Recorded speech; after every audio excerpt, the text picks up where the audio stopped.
Hello friends, good evening. गुरु online classes में आपका स्वागत है।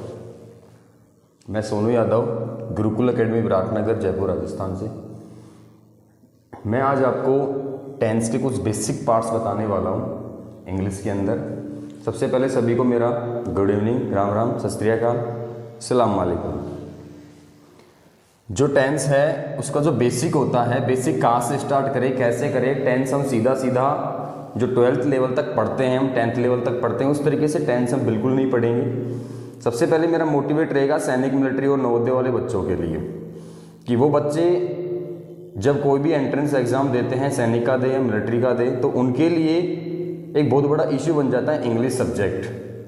तो उस प्रॉब्लम को दूर करने के लिए जो सिचुएशन जैसी है वैसी सिचुएशन को हैंडल करते हुए मैं आपके सामने ये टॉपिक लेके आया हूँ टेंस। क्योंकि कहा जाता है कि इंग्लिश ग्रामर की जड़ होती है, रीढ़ की हड्डी होती है टेंस। और इस प्रॉब्लम को सोल्व करते हुए हम स्टेप बाय स्टेप टेंस के बारे में पढ़ेंगे। आज की जो वीडियो रहेगी मात्र मेरी 10 से 15 मिनट की रहेगी। उसके अंदर आपको सिर्फ छोटा सा एक क्लू बताऊंगा कि टेंस से कैसे शुरुआत करें और कैसे हमें पता लगे कि टेंस होता क्या है।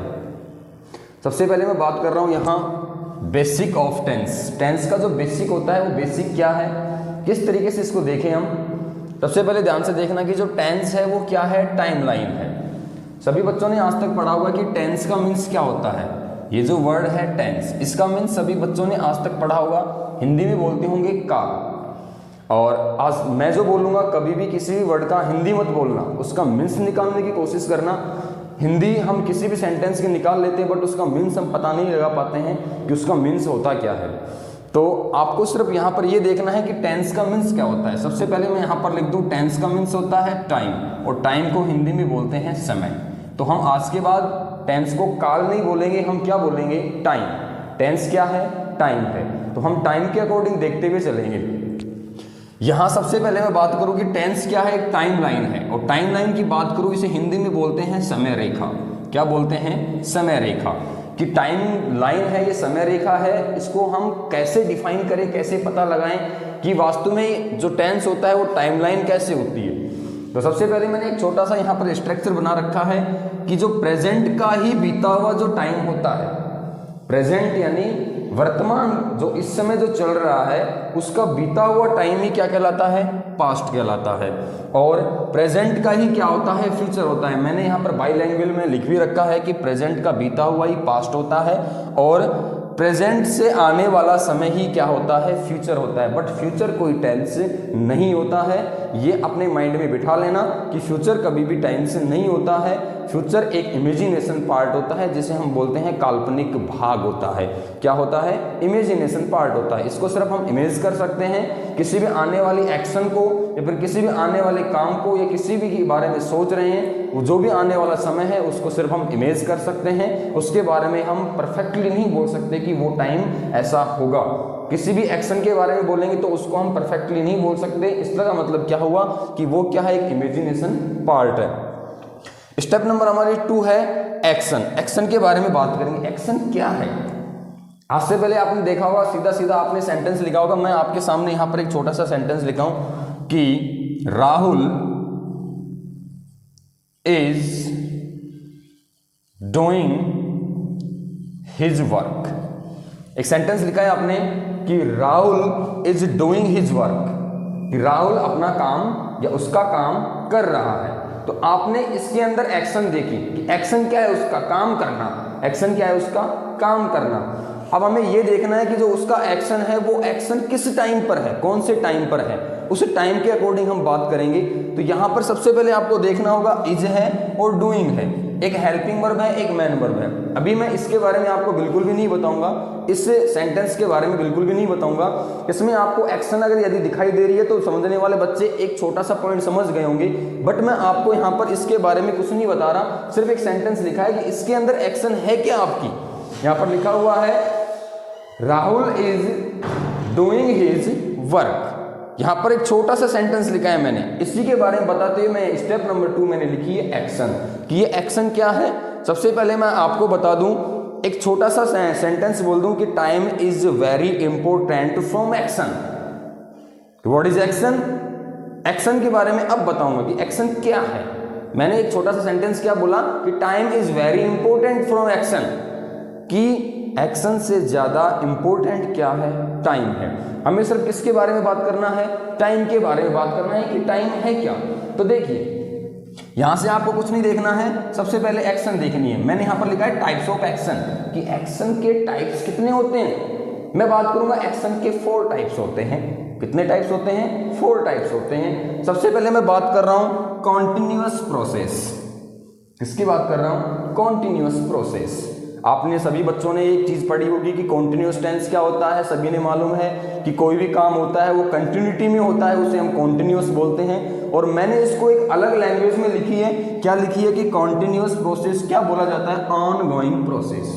यहां पर मैंने लिख रखा है ऑन गोइंग प्रोसेस, कि कोई भी काम क्या हो, प्रोसेस पे हो, ऑन गोइंग हो, चल रहा हो, चाहे वो पास्ट के अंदर चल रहा हो, चाहे वो फ्यूचर के अंदर चलेगा, या फिर प्रेजेंट के अंदर चल रहा हो, कि कोई भी काम क्या हो, चल रहा हो, ऑन गोइंग प्रोसेस। यानी प्रोसेस कैसी होनी चाहिए उसकी, ऑन गोइंग प्रोसेस होनी चाहिए। उसके बाद में मैं बात करूंगा परफेक्ट प्रोसेस। परफेक्ट प्रोसेस क्या है, ये कंप्लीट प्रोसेस है। किसी भी काम को या कोई भी एक्शन हमें किसी भी चीज के बारे में कंप्लीटली बताती है, कि कोई भी काम क्या हो चुका हो, कंप्लीट हो चुका हो, कंप्लीट एक्शन के बारे में बात करेगा ये, तो इसकी प्रोसेस क्या हो गई, कंप्लीट प्रोसेस हो गई। उसके बाद में आता है परफेक्ट कॉन्टिन्यूअस प्रोसेस। परफेक्ट का मतलब हो गया कि कोई भी काम कंप्लीट हो गया हो। दूसरी चीज कॉन्टिन्यूअस क्या हो, उसके साथ में समय के साथ में, किसके साथ में, समय के साथ में, कोई काम 2 मिनट पहले हो गया हो, अभी 2 मिनट्स के आगे चलेगा, अभी काम कंप्लीट नहीं हुआ है, तो इसका मतलब इसमें क्या बोलेंगे, टाइम परफेक्ट गोइंग प्रोसेस। यानी समय के साथ कुछ काम कंप्लीट हो गया है और कुछ काम अभी हमारा बाकी है जो गोइंग में है, यानी ऑन गोइंग प्रोसेस है, अभी वो चल रहा है। तो इसका मतलब क्या हुआ कि इस परफेक्ट कॉन्टिन्यूअस का मतलब क्या हो गया कि यहां पर हमारा जो टाइम है, time perfect going process. 4th part हमारा आता है इनडेफिनेट प्रोसेस, कि इनडेफिनेट प्रोसेस होती क्या है। इसके अंदर कोई भी एक्शन हमें पता नहीं चलती है। इसमें एक्शन के बारे में हम डेफिनेट नहीं बता सकते कि एक्शन हमारी क्या है, कैसे हम इसके बारे में पता लगाएं, तो इसमें एक्शन नहीं होता है। सबसे पहले मैं प्रेजेंट सिंपल और प्रेजेंट इंडेफिनेट टेंस की बात करूं तो प्रेजेंट इंडेफिनेट और प्रेजेंट सिंपल में भी काफी डिफरेंट होता है, और इस डिफरेंट को मैं बताऊंगा आने वाले स्टेप में। इसमें सिर्फ आपको देखना है कि इसमें डिफरेंट होता कैसे, पता कैसे चलता है, उसके बारे में आपको मैं तरीके से बताऊंगा। कि यहां पर इंडेफिनेट प्रोसेस क्या है, नो एनी एक्शन, यानी कोई भी एक्शन नहीं है। परफेक्ट क्या हो गया, कंप्लीट प्रोसेस। कॉन्टिन्यूस क्या हो गया, ऑन गोइंग प्रोसेस। और परफेक्ट कॉन्टिन्यूस क्या हो गया, टाइम परफेक्ट गोइंग प्रोसेस। और यहां पर इंडेफिनेट क्या हो गया, नो एनी एक्शन। क्या पता चला आपको, नो एनी एक्शन। अब ध्यान से सुनना भैया, यहां पर मैंने एक्शन लिखा है। एक्शन का मतलब क्या होता है कि कोई भी गतिविधि, हिंदी में बात करूं तो क्या हो गया, कोई भी गतिविधि। यहां पर जिस गतिविधि की बात कर रहे हैं अपन, उसमें डिफरेंट पता किसमें चलेगा, टाइम पर। किसमें पता चलेगा, टाइम पर, कि हम टाइम के अकॉर्डिंग इसका काम करेंगे।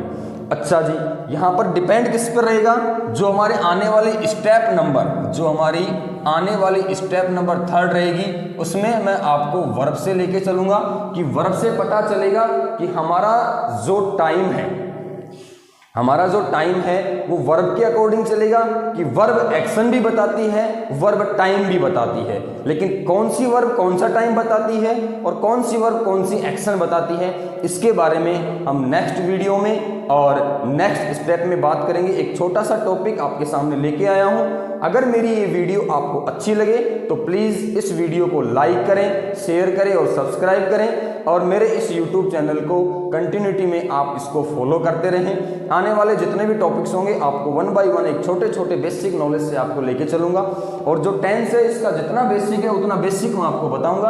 और उसके बाद में शुरुआत से हम क्या करेंगे, 1 बाय 1 टेंस के बारे में बात करेंगे, इसके एप्लीकेशंस के बारे में बात करेंगे। और दूसरी चीज, जब इसके एप्लीकेशन चलेंगे, जब एडवर्ब और फ्रीक्वेंसी चलेगी, उसमें हम अदरवाइज जो टेंस होंगे, डिफरेंट ऑफ टेंस, टेंस में different, compare of tense, tense में कंपेयर, इन चीजों के बारे में बात करेंगे। सबसे पहले मैं बता दूं कि इंग्लिश जो लैंग्वेज है, English not a subject, English is a language. आपको क्या करना है, कभी भी इंग्लिश को जब बोलो तो इंग्लिश एक सब्जेक्ट नहीं होता है। हमने लाइफ में बहुत इंग्लिश पढ़ी है, तो इंग्लिश को अब हमें पढ़ना नहीं है। इंग्लिश क्या है? इंग्लिश क्या है? Language. English is a language, English not a subject. हमें लैंग्वेज के अकॉर्डिंग इसके बारे में पढ़ना है। तो अब क्या करना है कि जैसे इंग्लिश को जितना सीखा जाए, जो वैकेबलरी पार्ट होगा और जो पार्ट ऑफ स्पीच होगा, जो इंग्लिश के दो पार्ट हैं, एक है पार्ट ऑफ स्पीच, एक है वैकेबलरी पार्ट। तो जो जितना वैकेबलरी पार्ट है वो आपको क्या करना है, चाहे आपको पढ़ना आता हो चाहे आपको पढ़ना नहीं आता हो, आपको सिर्फ क्या करना है, वहां से जितने चैप्टर या फिर कोई भी बुक ले लीजिए, अखबार ले लीजिए इंग्लिश का, आपको सिर्फ कंटिन्यूटी उसको पढ़ते रहिए। जो वर्ड आपके सामने आ रहे हैं उन वर्डों को सिर्फ आप अपनी स्टडी करते रहिए। और क्या करना है, आपको वहां से स्टडी करोगे, जो भी वर्ड आपको नजर में आ रहे हैं, जिसका मीन्स मालूम है बहुत अच्छी बात है, जिसका मीन्स नहीं मालूम तो भी कोई दिक्कत नहीं है, सिर्फ आपको वहां पढ़ना है। जितनी बुक्स हैं, अदरवाइज कैसे भी बुक्स हो, कैसे भी न्यूज़पेपर हो इंग्लिश के अंदर, सिर्फ आपको पढ़ना है। आपको पढ़ना इसलिए क्योंकि आपका जो प्रोनाउंसिएशन है, प्रोनाउंसिएशन आपको क्या हो जाएगा, ढंग से पढ़ना आ जाएगा। इसके बारे में जब आपका ये टॉपिक जैसे बेसिक कंप्लीट होगा, आपको प्रोनाउंसिएशन के बारे में थोड़ा सा बताएंगे। और जो ABCD होती हैं, हमने आज तक, मैं बिल्कुल छोटे 0 लेवल से चलूंगा, जो आपकी ABCD होती है, ABCD आपने बहुत पढ़ी है, लेकिन आपको ABCD किस तरीके से पढ़ना है उसका प्रोनाउंसिएशन करना बताऊंगा। इससे पहले आपका जो ये बेसिक है, इस बेसिक के बारे में आपका कंप्लीट कर देता हूं। और जो मैंने लिखा है यहाँ पर बेसिक ऑफ टेंस, इसको मैं पूर्ण रूप से कंप्लीट करके हम स्टेप नंबर 3 में पढ़ेंगे वर्ब के बारे में, कि वर्ब हमें क्या क्या बताती है। And thank you so much, have a nice day, best of luck, see you again next day to next time. धन्यवाद।